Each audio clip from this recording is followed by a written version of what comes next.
এই যে ইলিশ মাছ ভোরাতের জন্য আমি সরষে দিয়ে রান্না করব, সরষে ইলিশ।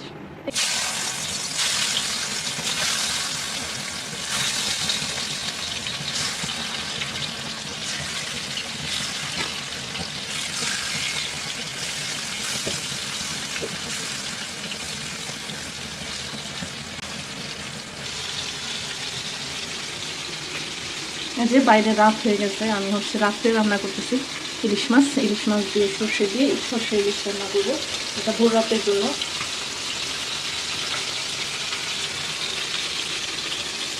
মাছগুলো হয়ে গেছে, এখানে মাছটাই দিব। সর্ষে ইলিশ অনেকে ভেজে খান না, মানে ভেজে রান্না করেন না, আমি একটু হালকা ভেজে নেই, কারণ আমাদের বাসায় ভাজা ছাড়া মাছ কেউ পছন্দ করে না,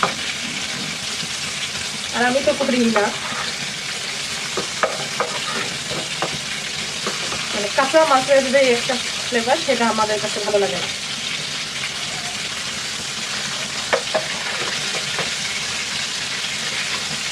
যারা পছন্দ করে ভাজা ছাড়া, তারা তো সরষে ইলিশ ভাজা ছাড়াই রান্না করবে।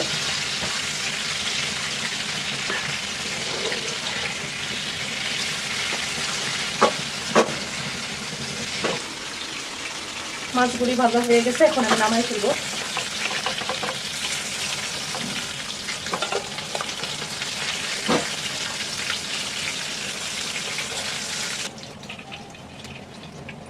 দিয়ে দিলাম পেঁয়াজ,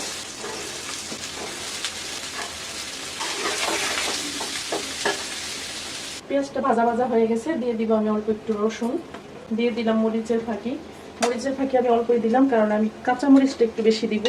দিয়ে দিলাম রসুন, হলুদ, দিয়ে দিলাম ধনিয়ার ফাঁকি।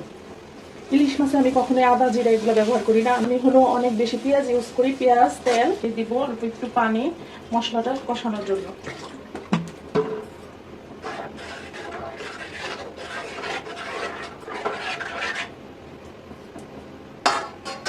মশলাটা একটু মশলা কষানো হয়ে গেছে, এখন আমি পরিমাণ মতো ঝোল দিয়ে দিব।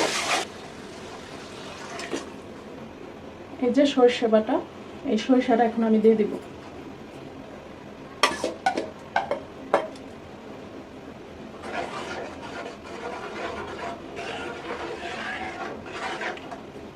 এখন আমি ইলিশ মাছগুলো দিয়ে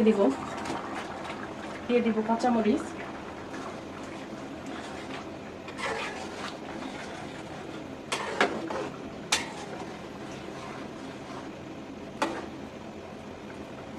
এই যে ইলিশ মাছটা হয়ে গেছে, সরষে ইলিশ রান্না কমপ্লিট। এটা ভোর রাতের জন্য অনেক সুন্দর একটা গ্রান আসতেছে, আর ইলিশ মাছ থেকে তো এমনিতেই অনেক গ্রান বের হয়। ওকে, আল্লাহ হাফেজ।